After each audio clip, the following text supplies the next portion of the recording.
I love the One Piece trading card game, and I love spending money on this game efficiently.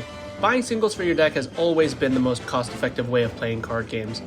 But what if we just throw that all away? In this series, we aim to build a competitive One Piece deck using only official sealed product as well as trading. With a budget of only $30 a week, can we become the king of the pirates? This is One Piece from scratch. Welcome back, Pirates, to the Starter Deck Waiting Room. As this video releases, we'll be days away from the release of the new structure decks, and best believe your boy's gonna try and get his hands on at least 2 copies of that Smoker structure deck, because those SRs are insane. We can go into specifics about the new cards that we can utilize once the deck actually comes out and we get our hands on it, but in general, we've got a lot of good Black Navy staples alongside brand new to search them. And with that, we'll have enough to shift our deck away from the Straw Hats and hone in more with the Navy and make a more cohesive game plan, especially in the early to mid game.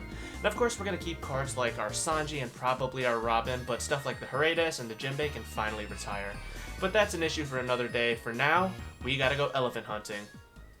So, after the tragedy that was last week's opening of having no SRs at all, surely the last 12 packs in the box have to have something good. I mean, we did pull the alt art, one of them at least, so hopefully there's still some gas in there. We're still expecting one altered, a secret. I guess that spoils the fun a little bit, but you know what else is fun? Raid Shadow. No, I'm just playing. Gambling. Alright. So looking for any black cards, but really, let's get this up here a little bit more. We're just looking for Jin Rummy. That's another smile card. Looking for our big SR hits. Jinbei. Okay, that's the first time we pulled that Jinbei. We'll talk about that card in bits. King Du, Albert, Page 1, and Chopper. Very nice. That's a popular deck at my locals, the Zoo Zoro, so we'll see if we can use that as trade bait. If not, I'll throw it in my my Animal Zoro deck. But yeah, that Chopper, or not Chopper, this Jinbei, it's pretty cool, but it doesn't really fit with the current build of the strategy right now. It doesn't have counter. It's a little bit slower because it's when attacking, and it's a 5 cost. 5 cost is really what kills it. There's just not a good opportunity to play it, so we're probably not going to be including it. You say Daddy's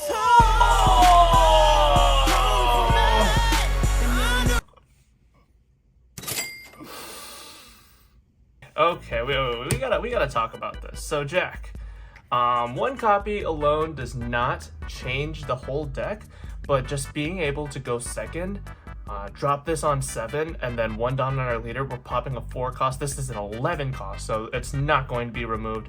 That issue that we're running into where Lucci is minusing our 8 cost is not going to be an issue, at least if we see this card. So this is a huge upgrade. I cannot say it, like, understate that. This is a huge upgrade.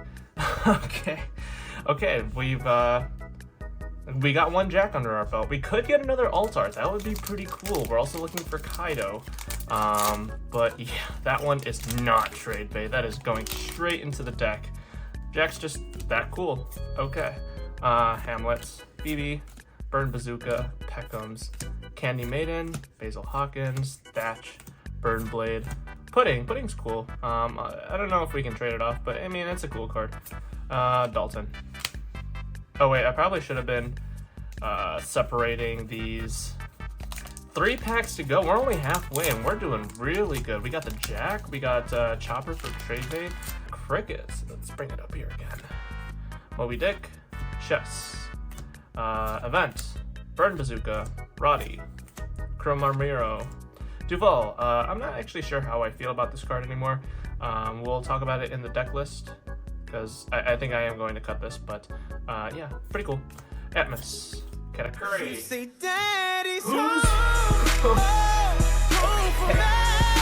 We're getting blessed this episode because Who's Who is another 2K that we can actually use. It reads, on play, trash 1 card from your hand, KO one of your opponent's characters with cost 3 or less. And it has a trigger, KO one of your opponent's characters cost 3 or less, so it just is on play basically without trashing. But the fact that he's a 2K and he's playable, very playable, He's more tailored towards stuff that spams the trash, more like Lucci, but the fact that we have a Who's Who is great for us. Okay, we're accumulating all of the trade bait. Put that there. Oop, just reach for an empty pack. Man, and we still have 4 packs to go. Dude, I love ripping packs, dude. Buckland. Square this off. That dude, Miyagi, the chicken, the cat, the zebra, Sweet Pea, chess, opera, chopper leader, sealed only chopper. We'll think about it. Electrical Luna, actually a playable card, so maybe this could be traded off. I imagine at this point, probably not, but Winda to go along with it. Final pack of the opening, we have Biscuit Warrior. Someone at my locals is actually making like a 40-something Biscuit Warrior deck because you can run as many as these as you want. So I'd love to see that deck. That's kind of funny. Jin Rummy, Angel, the Lion, Ulti. We're really building out our Ulti page 1 combo, aren't we? Yeah, we got a page 1 right here. I think that makes like 2 and 2, 2 and 3, something like that. Candy Maiden, the Bear, Munch Munch, Neko, Jinbei, another Jinbei. We talked about him though. Cloven Rose and Nami. Okay, Nami's actually really good trade bait. That's a really relevant card in NL and just yellow in general. Being able to KO a 5 cost is really good. So really good trade bait, but you know what we're here for. You know what we're here for. The Jack and the Who's Who. Alright, let's go throw these in the deck and see what we cook up. Before we get to the deck list, I actually did manage to pull off a trade last week at Locals, so we traded off the Chopper we just pulled as well as the S-Snake and some entry pack goodies to our friend Cody, and he gave us some massive upgrades to our deck. We got 3 Kaido and 4 of the Tashigi. So between our trade, our pulls, and our win from last week, we actually have a lot that we can update with our list. So this is our list as it currently stands, and we have these 10 cards that we're going to be removing. Before we talk about that, let's talk about some things that I want to be keeping in here. I have the Jinbei in there just because I think that being able to boost one of our Straw Hats by 2 costs is still pretty good, at least trying to bridge the early and mid game. The Nami is there as well as a target for Moria, as well as once we establish a few high-cost characters, being able to draw and establish a blocker is going to be very good. We are keeping all of our top end. I do still like the Rush Luffy. And I think that ideally we do want to be floating around the maybe 8 to 10 high-cost characters, 8 and above. So I think that he's going to be very strong, and just being able to get Rush with our leader is going to be very good. So these are the cards we're going to be cutting. We're cutting the Hercules. We just have a better 2K option with our trade now. We're going to cut the Usopp. I feel like that he was just a body to get us to 8 cost in the early late game, or the early to mid game, so I didn't really get a whole lot of value out of him. I feel comfortable cutting him here. We're also going to be cutting a stage and a event, as well as the Sasaki. Sasaki is actually really good. We could pull it off of Moria and still use its Rest 1 Dawn to give -2 cost, but we have a better 2K in mind. So these are the cards we're going to be cutting. Cutting 10 cards out, so that means 10 new cards are coming in. Of course, we do have our trade. We have the Kaido as well as the Tashigi. The Tashigi is actually really huge, since that means we don't have to dip our toes into starter deck 6, I believe it was. So we have that, and we don't need to waste a week trying to get our hands on that. Plus, trying to find it is a little bit more challenging. And of course, Big Deck Daddy Jack as well as Who's Who. Those are going to be some really big includes for this week. And our common card of choice is actually going to be the last one-legged toy soldier. And as we get our hands on some little bit more high-impact characters, like more Morias, we can cut back on this Luffy, or some other things to replace this Kaido. But for now, we're in a really good spot in terms of our lineup for our top end. It's going to be a real big struggle to try and bridge that early to mid game, but once we get to the late game, we have a lot of pressure there. So this is the list. This is what we're going to be rocking for locals this week, and we'll see how we do.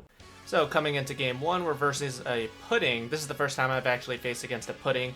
And not only that, this is the faded 36, I believe the number was 36, Biscuit Warrior Pudding deck. So typically the putting strategy wants to be using the leader effect to be ramping into some of the bigger bodies, the 10 drop Lin, and then using other cards to flip down the life to use the leader effect again. But in this variation of the deck, it's going to be mainly circled around the different characters Dawn minusing to tutor out some of the other characters. So we saw that when we KO'd the blocker, it was able to Dawn -1 to play the big chicken, which just swung in. And that's going to be the central theme of the deck, just using small Dawn -1s to be cheating out bodies. So we did play here, he did play the purple, I think it was Cracker, to play the Biscuit Warrior, and that's how he's going to get a lot of his advantage. And this is not something that I was really expecting. I knew that this deck existed, that the meme 36 Biscuit Warrior deck was a thing, but I didn't exactly know how it played outside of multiple Biscuit Warriors, and we're really just seeing it unfold here.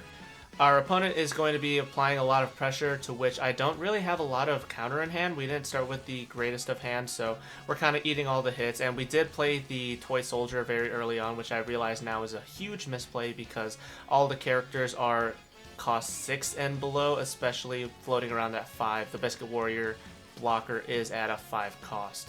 We were able to establish the Isho and rip 2 cards out of hand. So part of the cycle of one of the Dawn minuses to tutor stuff out from deck, one of them actually tutors out from hand. So as long as we got one of them out of hand, then we're comfortable that we can end the loop somehow, but still the putting player is able to apply a lot of pressure. So we're just going to be trying to whittle down his board as much as possible, trying to manage our resources as well. I do play the Rebecca here to grab a little bit of counter, and unfortunately I don't have like a Tashigi or another 2k engraved, so the best we can grab was the Chopper for a 1k, and our opponent is still going to be applying a lot of pressure. Swing 7s into a 6k leader, and seeing me drop 2 1ks and then using my Rebecca blocker is kind of giving the signal to my opponent that I don't have 2ks in hand, and I just generally don't have a lot of defense in hand. So knowing that, I try and clear the board as much as possible. If I make it back to the crackback, I'm sure I can take this game. And unfortunately, he doesn't give me the blocker there. That was pretty much my one win con, but we see a large swing with the blocker and then another large swing with leader, and that's GG. Coming into round 2, we're versus Lucci. We're bound to run into Lucci at some point. There's a lot of Lucci at my local, so it just makes sense. I'm really hoping to just maintain tempo throughout the early to mid game, trying to get bodies to stick on the field, as well as trying to remove as many bodies from Lucci as possible, because I know that as soon as I get to the end game, I'm going to be seeing a lot of the larger bodies at the top end, and hopefully be able to control the game from there. And we do establish the Jinbei. We know it's probably going to go down, and we do see the Who's Who. And that's just another reason why we really need to get our hands on the Navy structure deck. The Jinbei is really a do-nothing, especially against black, since it's such low cost that it's not going to be sticking for the most part, and it's going to be popped. But on our turn, we do play the Sanji to remove the Who's Who, removing some of the pressure from our opponent. And the fact that we saw a Who's Who as opposed to a Rob Lucci on their 5-Dawn turn is kind of cluing me in that they don't have a whole lot in hand right now, and that's confirmed by the Khalifa dropping, trying to draw into some better options. Our Lucci opponent is also not having a great time milling some of the more important pieces that they want to be adding to hand, so we saw that the 9-drop Kaido as well as the 5-drop blocker Sabo was just milled. And on my turn, I do establish the Nico Robin with the 1-cost event to give it an extra 3 cost, so it's going to be a lot more difficult to remove unless our opponent does have an Ice Age. Our opponent does drop a Moria here without a properly established graveyard, so we're not going to be seeing a whole lot of value here. We do see that the Rebecca played the Spandine playing the Kaku, so it's really an effort to try and get bodies on board. And I think that if the Spandine were to be played, I think the correct option would have been Khalifa instead of Kaku, because the Kaku didn't really minus anything, so it wasn't really doing anything that turn, and the Khalifa would have been able to draw and cycle more cards. On my turn, I did have some pretty impactful top end, but I decided to stall it out a little bit more, popping some of the stuff on board, and then using the Nami blocker to draw a card. I'm pretty sure that I have a lot of fuel in my hand to push for later into the late game, so I'm really fine with stalling it out a little bit. I do use the Nico Robin to swing into life -5 onto the Jack, and then here, I actually am able to pop it with the Kaido, which is pretty impressive.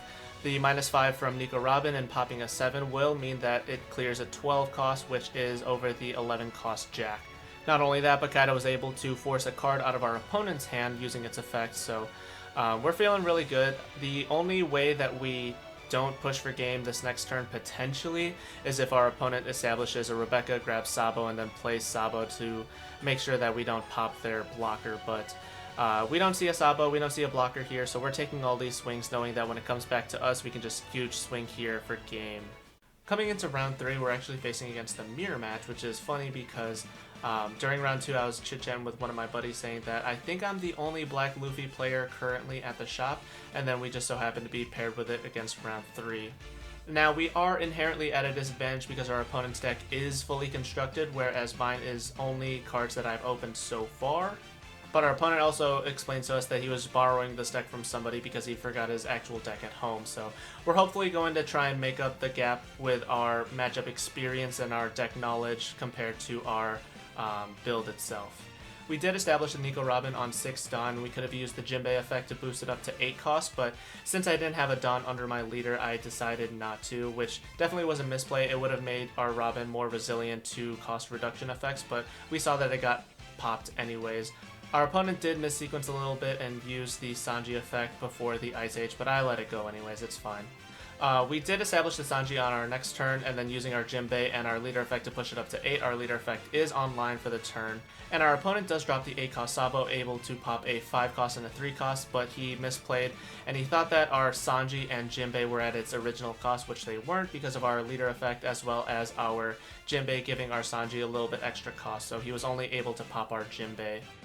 On my turn, I am able to keep up the tempo with the 9 cost Kaido, being able to trash 1 and send the Sanji to trash and trash a card from our opponent's hand. Our opponent does drop the Moria, and it doesn't really get a whole lot of value here. It does play the Rebecca to get a blocker on field, but the Suru isn't really doing much. It did cost minus on our Sanji, but our opponent's not going to be doing anything with that. Instead, they're going to swing the Sabo into our Sanji, bringing it down that way. So our opponent's leader effect is online for this turn, so we're going to have to consider that.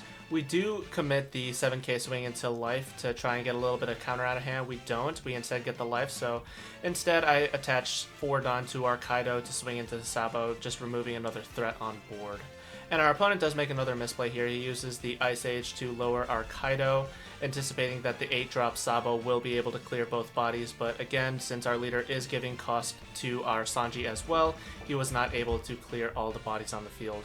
And coming back to my turn, 0 blockers, 1 life, 2 bodies means that it's just a numbers game for here, so GG.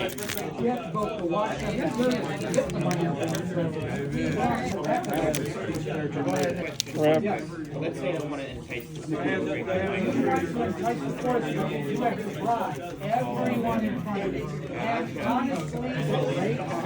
So that was another pack of OP05 for our entry, and unfortunately we did not get anything we can use from there. Again, we're going to be looking for the Lucci 4 cost as well as Rebecca's, especially Rebecca's. That's going to be huge if we can add any of those to our deck. Coming into game 4, we're versus Moria, and both of us were kind of bantering that we really didn't see anything good in either of our opening hands, and throughout the game we weren't seeing much of anything. Our opponent was able to establish the Perona on 4 Dawn and then swing 7k, so I gave, I believe it was a 1k, and then I did give the 3k counter to get out of that attack. I was kind of fine with that because I knew I wanted to play the Rebecca to grab a 2k out of trash, which was the Tashigi, so it wasn't the worst play in the world, but again, we're kind of both searching for anything right now. Our Rebecca does get popped by the Absalom, which does feel bad. And on top of that, our opponent is establishing quite the wide board in response to my non-existent board right now. So we're going to start by committing a swing into the Perona to try and whittle down our opponent's board and hopefully get this chopper to stick. Our leader effect is offline, but we do still give a 2k to our opponent's 5k Absalom swing. I don't want to take too much life versus such a wide board, since on his crackback he can easily clear the remaining life that I have. But that does give our opponent a lot of information on the state of our hand right now. On my turn, I do drop the 9 cost Kaido, and it isn't really able to get a whole lot of value. The most we were able to clear was the Absalom, and considering that our Kaido can remove up to 7 cost, it's not really a great trade of value there, but we were able to establish the 9 cost Kaido on our field. And we see the effects of our opponents establishing such a wide field and us not having much of a field at all. Our opponent does use the Jack to swing into our life instead of trying to clear something off of our board. And that is still going to apply a whole lot of pressure onto our life, but on my turn I do establish another 9 cost Kaido, and it feels bad that The only thing that I was able to remove was the Helmet Bow, only able to get a 3k body off the board. I would have liked to get something a little bit meatier off the board, but beggars can't be choosers. Then that was the only card left in my hand. And we do egg our opponent into swinging into our Kaido with his Isho, which is a huge misplay because he definitely could have gone for game here. Dude, prime gaslighting, you had game. That's crazy, honestly. I was like, if I swing 6-6, Yeah, so since I had 0 cards in hand, a 5k swing with Sindri and then a 7k swing with Leader, finishing off with a 9k swing from Isho would have cleared my board, but again, we're falling way behind, so we just see a 10k swing with Suru for game. GG's. I ended the day at 2-2, pushing our overall record to 7-7. I'm 1 win off from claiming another rare, which will probably be another T-Bone. Picking up commons aren't really important to us anymore, so I think I'm just going to bank those for if we switch leaders, but that's a conversation for another day. Tonight, I think we saw the massive power boost that our pulls as well as our trade provided for us, especially the value from the 9-cost Kaido. Once we get our hands on the Smoker Structure deck, the deck's power level is going to make another huge leap, so fighting that will be priority number 1. Let's just hope it doesn't take too long. Hey, you made it to the end of the video. Thank you so much for watching. If you like this week's episode, make sure to hit the like button, and if you want to follow along, subscribe to the channel. It's super endearing to get so much support for the series. A lot of the people from my locals keep up with the series as well as everyone online. Some of you even want to start your own from scratch journey as well, which is super cool. Nick, if you're watching this, it's your sign to start the sealed only Dofi. Until next time, love, kisses, mwah!